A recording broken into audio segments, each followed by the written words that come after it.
తెలుగు దర్శకులు Janhvi కపూర్ని glamour doll గానే చూస్తున్నారా? జాన్వీలో మంచి పెర్ఫార్మర్ ఉన్నా ఎందుకు పట్టించుకోవటం లేదు? దేవరల పెద్దిలో కూడా ఈ అమ్మడి స్కిన్ షోకే ఇంపార్టెన్స్ ఇచ్చారెందుకు? Heroine out and out glamorous గా కనిపించాలంటే మన స్టార్స్ కి జాన్వీ కపూర్ తప్ప మరో ఆప్షన్ లేదా? జాన్వీ కపూర్ తెలుగు సినిమాకు సైన్ చేసిందంటే పల్లెటూరి అమ్మాయిలా కనిపించాల్సిందే.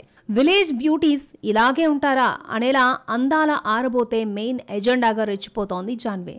ఇక రామ్ చరణ్ అయితే జాన్వీ గ్లామర్ కు ఫ్లాట్ అయిపోయి చిక్రీ చిక్రీ అంటూ పాటేసుకున్నాడు.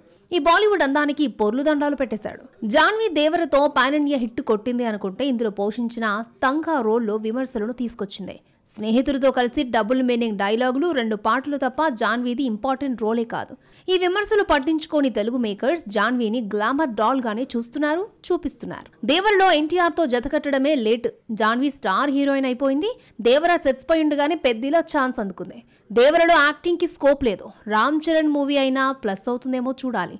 రిలీజ్ చేసిన 2 స్టిల్స్ చిక్రీ సాంగ్ తో హీట్ ఎక్కించింది. మరి పెద్దిలో అయినా యాక్టింగ్ కి స్కోప్ ఉన్న రోల్ పడిందో లేదో తెలియాలంటే టీజర్ ట్రైలర్ వచ్చే వరకు వెయిట్ చేయాలి. మొత్తానికి భాగ్యశ్రీ బోర్సే పెర్ఫార్మర్ అనిపించుకుందా? ఇంతకాలం గ్లామర్ షోకే పరిమితమైందనుకుంటే ఫేస్ లో ఎక్స్ప్రెషన్స్ ఇచ్చింది.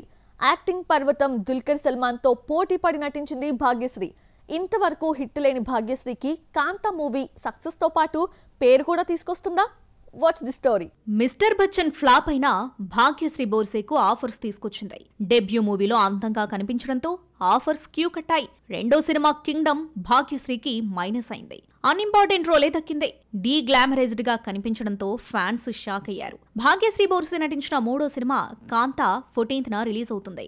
రీసెంట్ గా ట్రైలర్ రిలీజ్ కాగా తనపై పడిన గ్లామర్ ముద్రను చెరిపివేసింది భాగ్యశ్రీ. తనలోని యాక్టింగ్ స్కిల్స్ ను బయటపెట్టింది. కళ్లల్లో హావభావాలు పలికించడానికి అలనాటి హీరోయిన్స్ సావిత్రి, శ్రీదేవి సినిమాలు చూశానని, ఆ స్ఫూర్తితోనే కుమారి పాత్రకు ప్రాణం పోసే ప్రయత్నం చేశానని రీసెంట్ గా ఓ ఇంటర్వ్యూలో చెప్పుకొచ్చింది భాగ్యశ్రీ. మిస్టర్ బచ్చన్ కోసం భాగ్యశ్రీ పెట్టిన ఎఫర్ట్ అంతా ఇంతా కాదు. ఎలాగైనా తెలుగులో సెటిల్ అవ్వాలన్న లక్ష్యంతో తన పాత్రకు తనే డబ్బింగ్ చెప్పుకుంది. అందాలను ధారపోసింది. ఏ చిన్న ప్రెస్ మీట్ పెట్టినా హాజరై ప్రమోషన్ చేసి చాలా సపోర్ట్ గా నిలిచిన ఆడియన్స్ మాత్రం మిస్టర్ బచ్చన్ ను సపోర్ట్ చేయలేదు. మరి కాంతాతో అక్కున చేర్చుకుంటారేమో చూడాలి. మరి మహానటిలో జెమినీ గణేశన్ గా నటించిన దుల్కర్ సల్మాన్ కాంతాలో మరోసారి సినిమా హీరోగా కనిపిస్తున్నాడు. డిఫరెంట్ మూవీస్ క్యారెక్టర్స్ మాత్రమే సెలెక్ట్ చేసుకుంటూ వరుస హిట్స్ కొడుతున్న దుల్కర్ కాంతలో కొత్తగా కనిపిస్తున్నాడు. తమిళనాడులో జరిగిన ఓ యథార్థ సంఘటన ఆధారంగా ఈ పీరియాడిక్ మూవీ తీశాడు దర్శకుడు సెల్వమణి సెల్వరాజ్. డైరెక్టర్ గా సముద్రకని ఇంపార్టెంట్ రోల్ పోషించాడు. కెరీర్ మొదట్లో గుర్తింపు లేని రోల్స్ పోషించినా కాంతతో పాటు రామ్తో నటిస్తున్న ఆంధ్ర కింగ్ తాలూకాలో కూడా పెర్ఫార్మెన్స్ రోల్లోనే కనిపించనుంది భాగ్యశ్రీ. కాంత వచ్చిన 2 వారాలకు ఈ నెల 28న ఆంధ్ర కింగ్ తాలూకా రిలీజ్ అవుతుంది. రష్మిక మందన్న లక్కీ హీరోయినా, లేదంటే ఆమె పడిన కష్టానికి ఫలితం దక్కిందా? ఈ మధ్యకాలంలో ఏ హీరోయిన్ కి లేనన్ని హిట్స్ రష్మిక సొంతం చేసుకుంది. రష్మిక నటించిన first women centric movie the girlfriend పై హైప్ తక్కువే అయినా బ్రేక్ ఈవెన్ అయింది. ఈ ఏడాది రష్మిక 3 హిట్స్ అందుకుంది. Animal, Pushpa 2, Chhaava, కుబేరతో Rashmika success graph ఆకాశాన్ని తాకింది. మధ్యలో సల్మాన్ తో జతకట్టిన సికిందర్, థామా మినహాయిస్తే లక్కీ హీరోయిన్ ముద్ర పడింది. హిట్ అయిన ప్రతి సినిమాలో పెర్ఫార్మెన్స్ తో ఇంప్రెస్ చేసిన రష్మిక తనకంటూ ఒక పేజ్ సంపాదించింది. థియేట్రికల్ రైట్స్ భారం ది గర్ల్ ఫ్రెండ్ పై తక్కువ పడింది. దీంతో బ్రేక్ ఈవెన్ ఈజీ అయింది. రష్మిక నటించిన హిందీ సినిమాలు goodbye, Mission Majnu flop అయినా పుష్ప, యానిమల్, పుష్ప 2 హిట్ కావడంతో బాలీవుడ్ లో లక్కీ హీరోయిన్ ముద్ర పడింది. హిందీ రికార్డ్స్ ని కొల్లగొట్టిన పుష్ప 2 800 కోట్లకు పైగా కలెక్ట్ చేసింది. చావాతో బ్లాక్ బస్టర్ ని కంటిన్యూ చేసింది. కేవలం గ్లామర్ రోల్స్ మాత్రమే అని కాకుండా పెర్ఫార్మెన్స్ కి అవకాశం ఉన్న రోల్స్ ఎంచుకుంటూ హిట్స్ మీద హిట్స్ కొడుతోంది రష్మిక. కుబేరా రష్మికకు పేరు తీసుకొచ్చింది. చిరంజీవి అయితే రష్మికను సౌందర్యతో, నాగార్జున ఏమో శ్రీదేవితో పోల్చేయడంతో ఈ అమ్మడి ఆనందానికి అంతు లేకుండా పోయింది. తెలుగులో 3-4 కోట్లు తీసుకునే రష్మిక వరుస హిట్స్ తో రెమ్యునరేషన్ పెంచేసింది. థామా కోసం 12 కోట్లు తీసుకుందన్న టాక్ బాలీవుడ్ వర్గాల్లో వినిపిస్తోంది. థామా ఫ్లాప్ అయినా ది గర్ల్ ఫ్రెండ్ తో ఓకే అనిపించుకుంది రష్మిక. 20-30 కోట్లు తీసుకుంటున్న దీపిక తర్వాత నెక్స్ట్ ప్లేస్ ఈ కన్నడ బ్యూటీదే.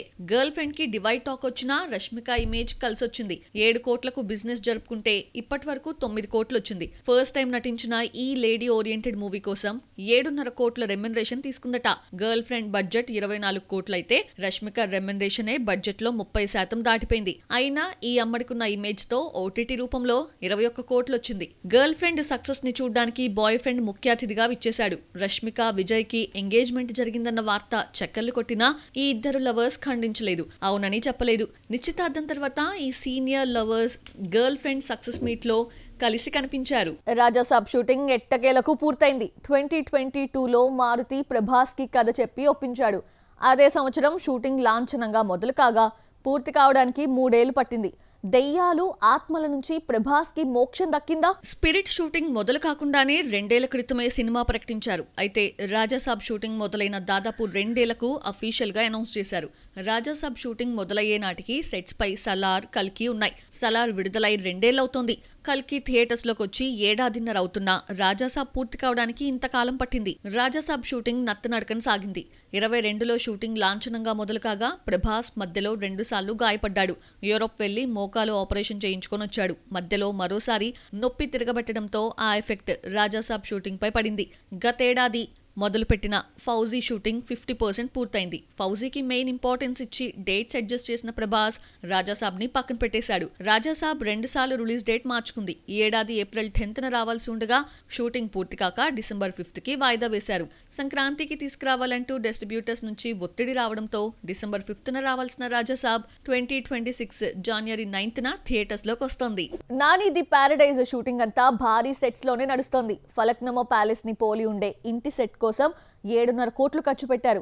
సినిమా బడ్జెట్ దాదాపు 100 కోట్లని అంచనా వేస్తే 30% సెట్స్ మీదే పెట్టేస్తున్నారా?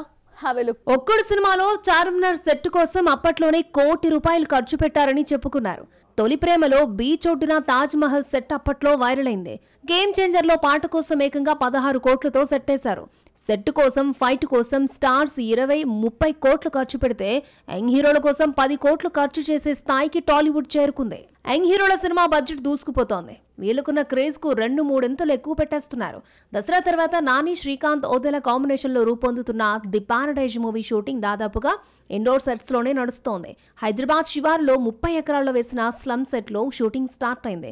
ఆ తర్వాత జైలు సెట్ లోకి షిఫ్ట్ అయింది చిత్ర యూనిట్. ప్యాలెస్ గా అనిపించి ఇంటి సెట్ కోసం 7.5 కోట్లు పెట్టారని తెలిసిందే. మొత్తం మీద 30 కోట్లు సెట్స్ కోసమే ఖర్చు పెడుతున్నారు. గ్యాప్ తర్వాత సాయి దుర్గతేజ్ నటిస్తున్న సినిమా సంబరాల ఏటిగట్టు.